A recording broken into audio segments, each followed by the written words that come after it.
제가 종종 말씀드렸듯이 저는 농촌에서 자랐습니다.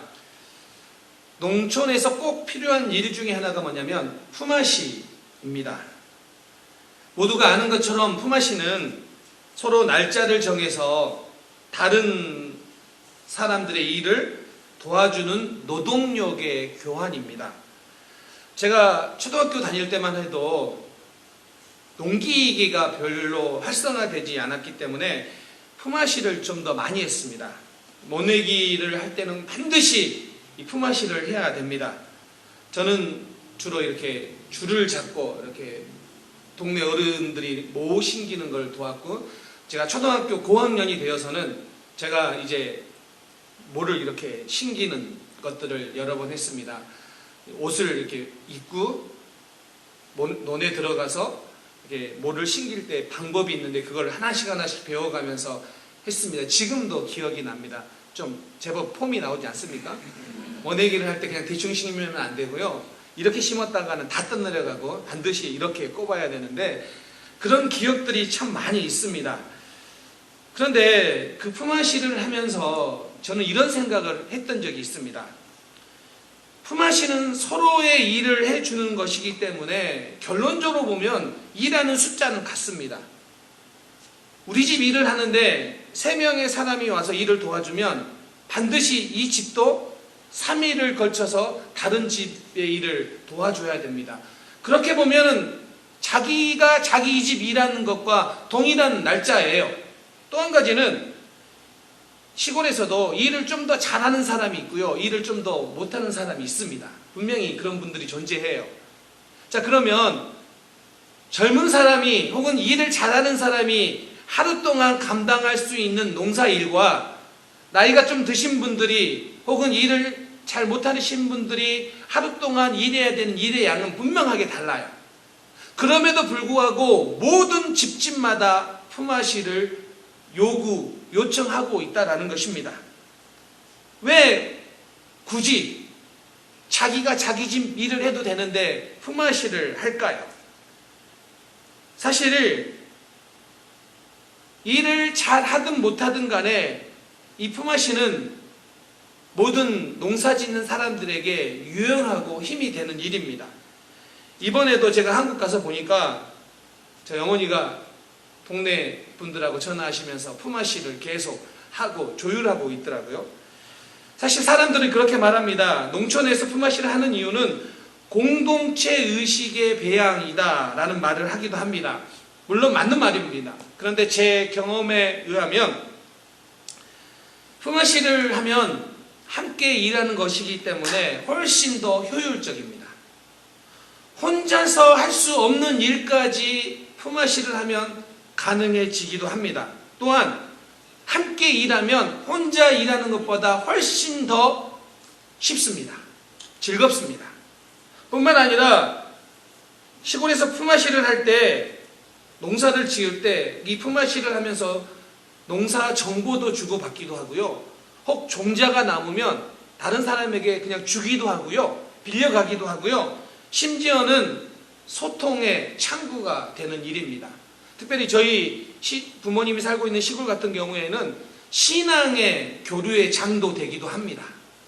이처럼 품앗이는 단순히 노동을 넘어서 그 이상 공동체의 힘을 경험하는 장소이기도 합니다. 그런 의미에서 품앗이는 아주 중요한 것이죠. 오늘 우리가 보고 있는 예배소서, 이런 이야기가 나오죠. 굳이 너무나 많이 다른 유대인들과 이방인 성도들 사이에 한 교회를 이루어가면서 왜 한 공동체임을 강조하고 있을까요?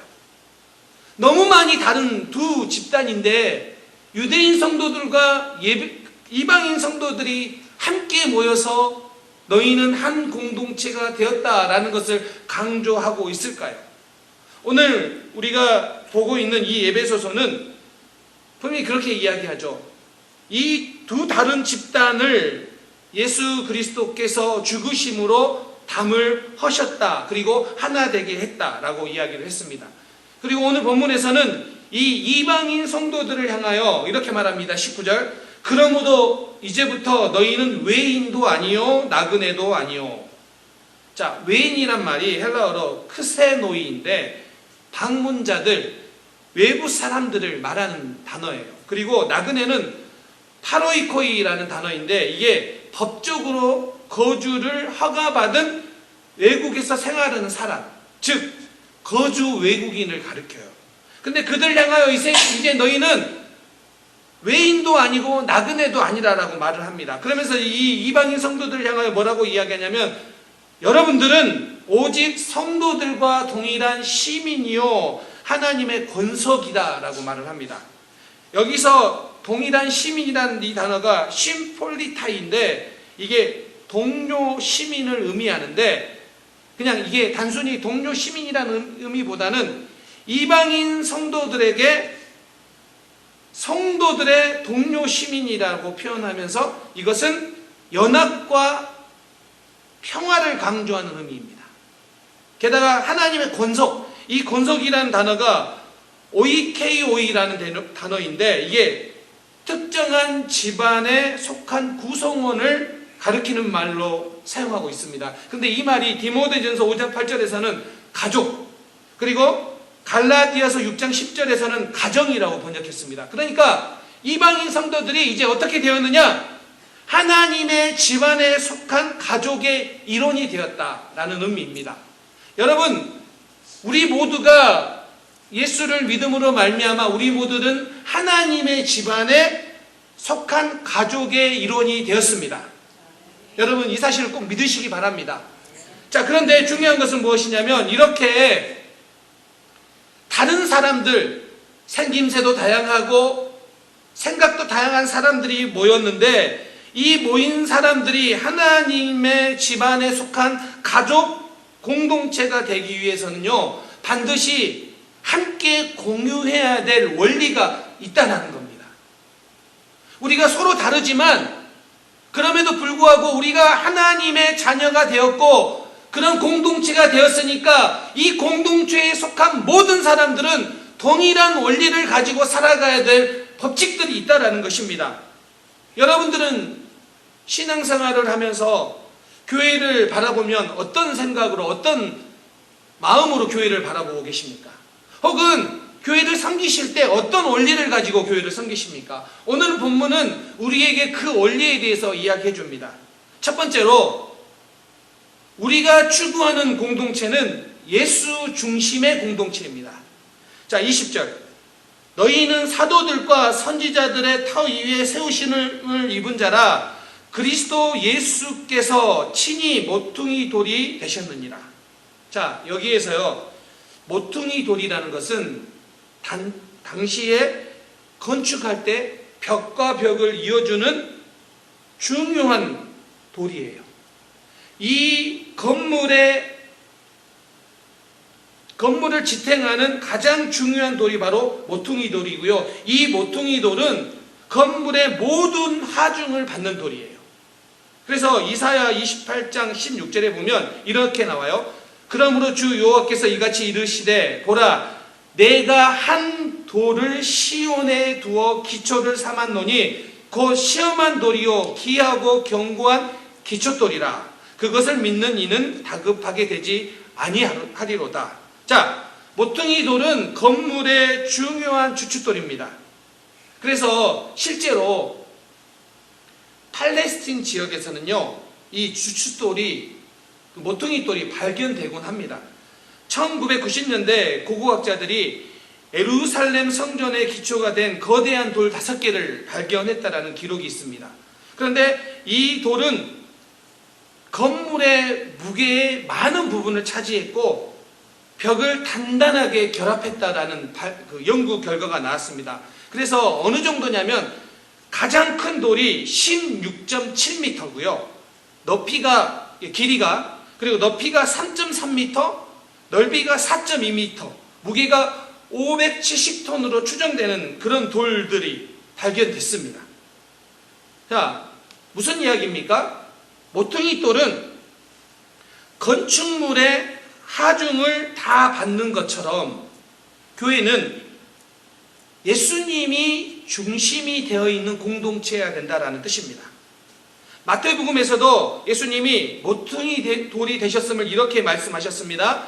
마태복음 21장 42절, 예수께서 이르시되 너희가 성경에 건축자들이 버린 돌이 모퉁이의 머릿돌이 되었나니.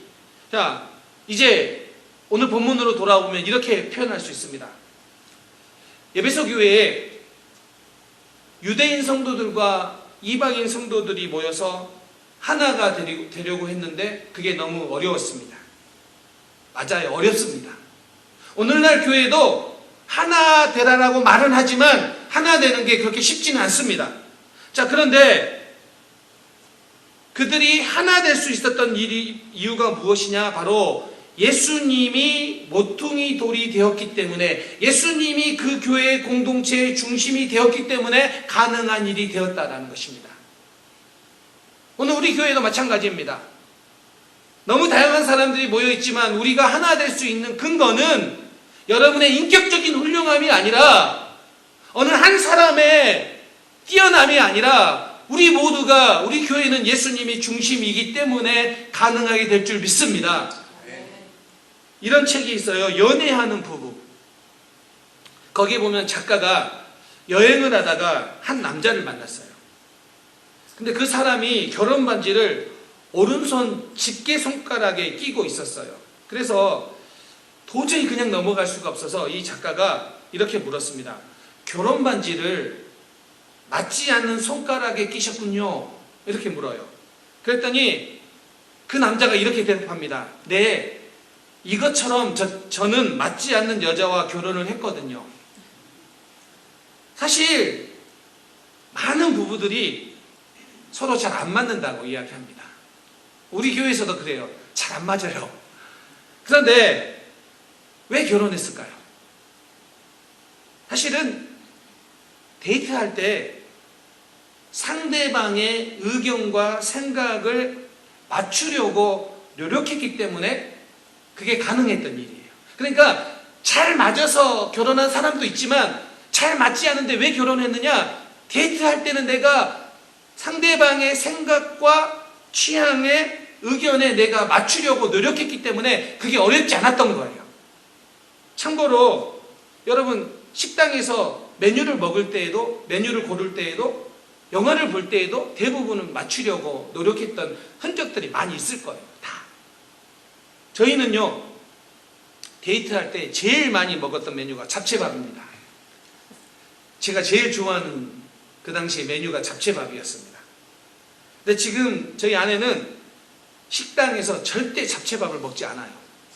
근데 잡채는 또 좋아해요. 근데 절대 식당에서 잡채밥은 시켜 먹지 않는 이유가 그 잡채밥만 보면 제가 매일 잡채밥만 사줬던 기억이 난대요. 근데 속으로는 다른 걸 먹고 싶었는데도 불구하고 저한테 맞추느라고 뭐 먹을까? 잡채밥. 뭐 먹을까? 잡채밥. 거의 잡채밥 한 두세 번 먹으면 가끔 제육덮밥 먹고 이 두 가지에서 왔다 갔다 하다 보니까 별로 좋아하지 않는 그런 거예요. 근데 여러분, 이런 말을 해요. 남편을 연구하세요. 희귀종의 신기하고 매력적인 동물인 것처럼 연구하세요. 여러분, 어떤 그 애완동물, 그러니까 희귀종을 좋아하는 사람들 있잖아요. 그것처럼 관찰하라는 거예요. 그냥 관심이 있는 거, 사랑하는 정도가 아직 안 되고 관찰하라는 거예요. 도대체 이 신기한 놈은 어떤 놈이지? 하고 관찰하고 연구하라는 거예요. 그리고 이렇게 말하라는 거예요. 야, 신기하다. 이거 매력 있는 놈이네. 동물들을 그렇게 대하잖아요. 그것처럼 그렇게 연구하라라고 이야기를 합니다. 저는 이 충고가 가정과 교회에도 필요하다고 생각합니다. 나랑 맞지 않는 사람을 맞지 않는다가 아니라 그 사람은 다르기 때문에 그 사람을 연구하다 보면 이해가 되고 공감이 되는 일이 일어날 것이라는 것입니다. 그래서 오늘 본문으로 돌아보면 이런 이야기입니다. 교회는 정말 때로는 성향적으로 맞기 어려운 사람들이 모였지만 모퉁이 돌 되시는 중심이 되는 예수님 때문에 하나로 세워질 수 있는 것, 그것이 교회라는 거예요. 그러므로 우리가 정말 주의 깊게 생각해야 되는 것은 무엇이냐면, 교회에서 정말 못된 짓이 무엇인지 아십니까? 교회에서 정말 못된 짓은 자기가 교회에 모퉁이 되려고 하는 행위입니다. 은연중에 내가 교회의 중심이 되려고 하는 행위, 그래서 내 의견이 반영되어야 되고 내 의견이 관철되지 않으면 답답해하거나 못 참는 그런 마음이 있다면 그것은 잘못된 행위라는 거예요. 왜요? 교회의 중심은요, 목사도 아니고요, 성도도 아니고 예수님이 돼야 됩니다. 그래야지 교회가 올바로 갈 수 있기 때문입니다. 여러분, 제가 아무리 목사라고 할지라도 제가 교회를 섬기는데 세상적인 방법으로 교회를 막 섬기려고 하고 혹은 인간적인 방법을 내서 교회를 섬기려고 한다면, 그것이 교회의 문제가 된다면, 예수님이 교회의 중심이어야 되는데 그러지 않기 때문에 교회의 문제가 된다면, 여러분 제 말 듣지 마세요. 오히려 저에게 이렇게 말씀하세요. 목사님, 정신 차리세요. 무섭게 말고요, 부드럽게. 무서우면 저도 상처받습니다. 여러분, 제가 아무리 목사라 할지라도 예수님이 중심이 되지 않은 교회라면 잘못 섬기고 있는 거예요. 그래서 오늘 우리는 그렇게 고백해야 됩니다. 여러분의 신앙의 중심도 예수 그리스도이시오, 우리 교회의 중심도 예수 그리스도이십니다. 이게 첫 번째 교회를 섬기는 원리가 돼야 되고요. 그렇게 예수님이 모퉁이 돌이 되면 또 다르게 일어나는 일이 있습니다. 두 번째가 뭐냐면, 그런 교회는 함께 성장하여 갑니다. 함께 성장하여 가는 공동체라는 거예요. 22절 볼까요? 너희도 성령 안에서 하나님이 거하실 처소가 되기 위하여 그리스도 예수 안에서 함께 지어져 가느니라. 여기서 함께 지어져 간다라는 것이 현재형을 사용하고 있어요. 자, 무슨 뜻입니까? 지금 이 땅의 교회는 아직 완성되지는 않았다는 뜻이에요. 지상에 있는 교회는 완성된 상태가 아니라 아직은 미숙한 상태라는 뜻입니다. 그래서 여러분, 교회를 다니면서, 교회를 섬기면서 완성되지 않는 것 때문에 실망하면 안 됩니다. 미완성인 것 때문에 실망하거나 그것 때문에 낙심하면 안 됩니다. 왜냐하면 지금 교회는 함께 지어져 가고 있는 중입니다. 그런 공동체라는 거예요. 설계자이시고 건축자이신 하나님이 교회를 어떻게 바라보십니까? 지어져 가고 있는 것을 바라보시면서 견디고 기다려주고 계세요. 그러면 우리도 교회가 성장해 가는 그 모습을 바라보며 우리도 기다려야 됩니다. 그런데 문제는 교회가 완성되지 않는 것이 문제가 아니라 성장해 가고 있지 않는 것이 문제라는 거예요. 근데 중요한 게 함께 성장해 가야 된다는 거예요. 오늘 우리 은혜샘 공동체도 성장해 가야 되지만 더불어서 우리 공동체 안에 있는 여러분 한 분 한 분도 함께 성장해 가는 공동체가 돼야 될 줄 믿습니다. 그런데 어떻게 성장해 가는지 21절에서 아주 중요한 설명을 해줍니다. 자, 21절. 건물마다 서로 연결하여 주 안에서 성전이 되어가고. 자, 여기에서 21절에 되어가고에 해당하는 헬라어가 아욱세이인데, 이 단어가요, 원래는 건축에 사용되는 용어가 아니에요. 이것은 원래 생물의 성장을 묘사하는 데 사용되는 용어예요. 마태복음 6장 28절과 누가복음 13장 19절에서 그렇게 사용돼요. 그런데 오늘 이곳에 사용된 이유가 뭐냐면, 교회는 무생물체인 건물이 아니라 유기체로 살아있음을 말하기 위해서 아욱세이라는 이 단어를 사용했어요.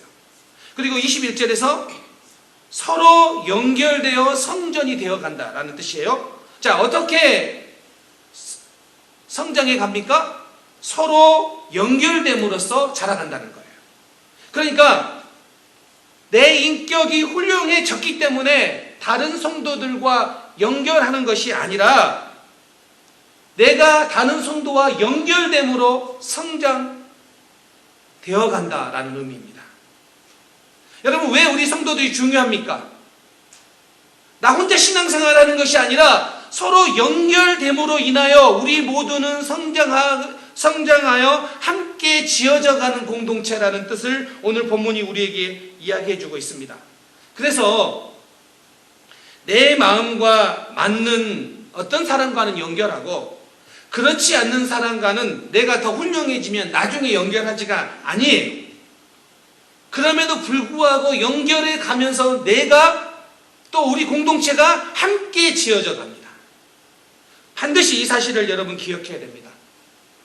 그런데 여기에 좀 더 하나 기억해야 될 게 있는데, 오늘 본문을 좀 더 잘 이해하기 위해서는요, 당시의 건축 방법을 좀 이해해야 됩니다.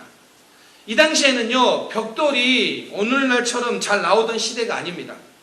그래서 돌을 깎아서 이렇게 건물을 세우는 경우가 많습니다.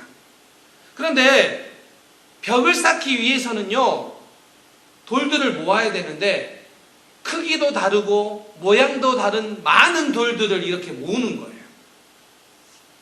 그리고 그 돌들을 벽에 이렇게 쌓아가는데 그 벽에 맞는 모양을 만들기 위해서 크기도 다르고 모양도 다른 돌을 깎아서 만들었다는 거예요. 그러니까 지금 하나님께서 우리를 통해 우리 모두가 함께 지어져가는 공동체를 세워가는데 우리 모두는 그런 의미에서 크기도 다르고 모양도 다른 돌들이에요. 이 많은 다양한 돌들이 있는데 이 돌들이 서로 연결하기 위해서는 어떻게 해야 됩니까? 깎아야 된다는 거예요. 어떻게 깎아야 됩니까? 나는 네모난데 옆에 사람이 지금 문제야. 옆에 사람이 네모나지 않기 때문에 문제가 아니에요. 그 돌이 있는데 그 돌이 어떤 모양이냐에 따라서 건축가가 나를 그 모양에 맞추기 위해, 그 모양에 연결하기 위해 때로는 나를 다듬는다는 거예요. 깎을 건 깎고 다듬을 건 다듬어서 벽을 세워간다라는 것입니다. 그렇게 연결된다라는 의미예요. 그러므로 여러분, 함께 지어져 가기 위해 우리가 연결돼야 되는데 그 연결하기 위해서는 때로는 내 모양이 있는 그 모양을 다듬어 가면서 깎아 가면서 하나님이 우리 모두를 함께 지어져 가게 만드신다는 사실입니다. 이것이 바로 함께 지어져 가는 공동체의 모습입니다.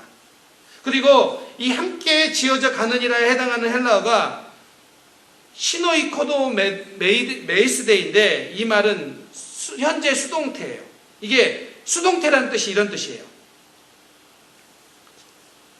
성도 자신의 힘으로 내가 이 함께 지어져 가는 것을 해내는 것이 아니라 한순간이라도 예수 그리스도가 우리의 삶의 주인이 되지 못하고 단 한순간이라도 우리가 성령을 의지하지 않으면 성전이 되어 가는데 우리가 그 성전, 교회가 성도가 성전이 되어 가는 그 성장이 멈출 수밖에 없기 때문에 수동태로, 현재 수동태로 하나님에 의해서 우리가 그렇게 다듬어지고 깎여져서 연결되어져서 성장하여 갑니다.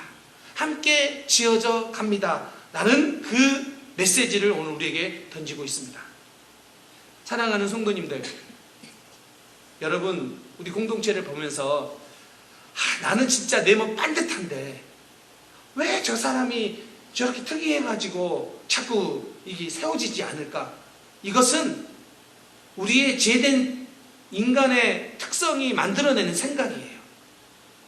정말 연결된다는 것은 내가 내 몸 반듯하다라는 것을 주장하는 것이 아니라 건축가에 의해서 내가 비록 반듯하게 보인다 할지라도 그분이 깎아내신다면 내가 깎아져야 되는 거예요.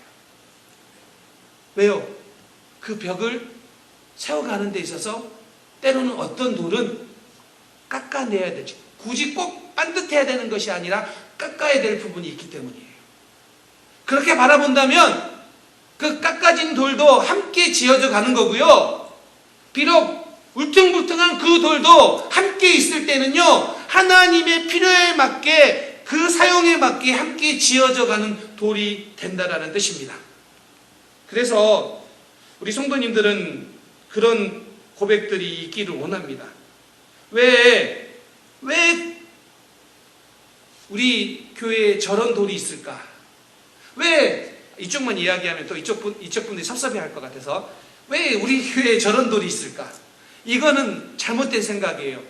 하나님께 있어서 필요 없는 돌은 아무것도 없습니다. 우리 모두는 다 하나님께 필요한 돌들입니다. 아멘. 그래서 필요 없다, 성경을 보시면 그런 이야기가 나옵니다. 고린도 전서에 보면, 자, 필요 없다라고 생각하는 돌들은, 필요 없다라고 생각하면 잘못된 생각이에요. 각자 다른 모양, 다른 은사를 가지고 있지만 이 모든 것들이 협력하여서 함께 지어져가는 귀한 공동체, 아름다운 공동체, 바로 그 공동체가 은혜샘 공동체 될 수 있기를 주님의 이름으로 축원합니다. 이제 말씀을 마무리하려고 합니다. 저는 오늘 이 이야기를 여러분에게 들려주면서 말씀을 마치려고 하는데요. 레리 크레비스는 교회를 교회되게라는 책이 있어요. 거기에 보면 교회를 이렇게 표현해요. 깨어진 사람들이 모인 교회. 왜 깨어진 사람이 모인 교회라고 이야기하냐면, 교회는 어찌 보면 영적인 병에 걸린 사람들이 모여 치유를 받는 곳이기에 당연히 세상에서 깨어진 사람들이 모이게 된다. 그리고 우리는 이러한 사실들을 받아들여야 하며 이해하며 함께 교회 공동체를 이루어가야 된다. 무슨 이야기입니까? 깨어진 사람들도 교회 안에서 예수 그리스도의 사랑을 느끼는 공간으로 거듭나야 된다. 그것이 교회이다. 이런 뜻이에요. 그러면 이 깨어진 사람들이 예수 그리스도의 사랑을 느끼고 거듭나기 위해서는요, 우리의 참 모습을 드러내는 것을 두려워하거나 혹 다른 사람의 모습을 보고 비판해서는 안 된다는 거예요. 그렇게 되면 더 깨지기 때문에. 마음이 아픈 상태로 교회에 왔는데 내 모습을 드러내는 순간 다른 사람들이 비판하면 마음이 더 깨지는 거예요. 그래서 교회를 이렇게 말합니다. 내가 가고 싶은 교회는 내가 들어설 때 내가 엉망임을 알고 있는 교회이다. 이게 무슨 의미일까요? 내가 가진 모든 것, 내가 가면을 벗어버린다 할지라도 그런 나를 보면서 여전히 나를 원하는 교회인지 알고 싶다. 엉망인 나를 알면서도 나를 내치지 않는 교회, 그런 교회를 다니고 싶다라고 이야기를 합니다. 여러분, 지금 우리가 추구하는 교회 공동체의 모습은 내가 엉망인 것을 알매도 불구하고 나는 가면을 벗을 수 있고, 혹 내가 가면을 벗은다고 하더라도 다른 사람들이 비판하지 않고 나의 있는 모습 그대로를 받아들일 수 있는 교회 공동체. 왜 그런 게 필요할까요? 교회는 함께 지어져 가는 공동체이기 때문이에요. 그리고 우리는 연습해야 됩니다. 뭘 연습해야 됩니까? 누군가가 엉망인 상태를 보여준다 할지라도 그 사람을 향하여 비판하고 정죄하기보다는 그 사람도, 엉망인 그 사람도 하나님의 사랑이 필요한 존재이고 그 사랑을 경험하게 해주는 공동체가 우리 교회가 될 수 있음을 믿기 때문에 우리는 그 사람들을 받아낼 수 있는 그런 교회 공동체라는 거예요. 그래서 이렇게 표현할 수 있어요. 교회를 찾는 모든 사람이 엉망이라는 것, 그것을 우리가 인정해야 되고요. 그럼에도 불구하고 믿음 안에서 비판하지 말아야 되고요. 그리고 우리 교회는 하나님의 사랑이 분명히 있다고 우리가 확신한다면 우리는 그 일들을 감당해낼 수 있습니다. 우리 각 개인도 마찬가지입니다. 여러분, 때로는 엉망인 나를 보면서 나도 실망해요.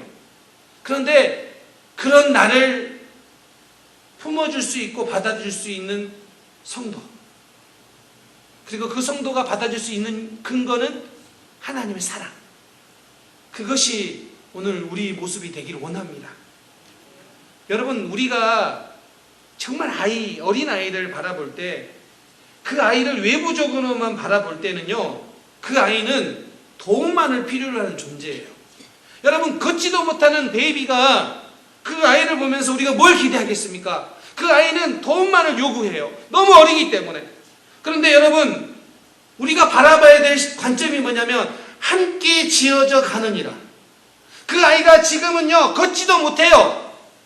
그런데 우리가 함께 지어져 가느니라, 이것은 어떤 관점이에요? 지금은 걷지도 못한 베이비이지만 나중에는 걷게 될 것이고 뛰게 될 것이고 더불어 이 사회의 좋은 구성원으로 자라게 될 것이다. 그래서 그 아이, 베이비를 바라보면서도 우리는 즐거워하고 감탄하는 거 아니겠습니까? 마찬가지입니다. 어떤 한 사람이 겉으로 보기에는 베이비와 같아요. 도움만을 요청하고 도와만 줘야 돼요. 그런데 우리가 함께 지어져가는 공동체라는 뜻은 어떤 의미예요? 지금은 도움만을 요청하지만 나중에 성장해 가며 이제는 걷게 되고 뛰게 되고 교회의 일꾼으로, 하나님 나라의 일꾼으로 세워져 가는 것을 바라보면서 우리는 옆에 사람을 보고 감탄하게 될 줄 믿습니다. 이런 소망이 우리 가운데 있어야 됩니다. 창립 5주년을 맞이하면서 저는 우리 교회 공동체가 오늘 제목처럼 우리는 함께 지어져 가고 있는 공동체입니다. 아직은 완성은 안 됐지만 우리는 계속해서 함께, 누구 한 사람 두 사람이 아니라 우리 함께 서로 철이 날카롭게 하듯 우리는 점점 성장해 가고 하나님의 성전으로서의 교회, 성전으로서의 성도가 되어져 가고 있습니다라는 이 고백이 오늘 우리 모든 성도님들에게 고백되어지고 오늘 우리 교회가 고백할 수 있는 귀한 시간이 될 수 있기를 주님의 이름으로 축원합니다. 아멘.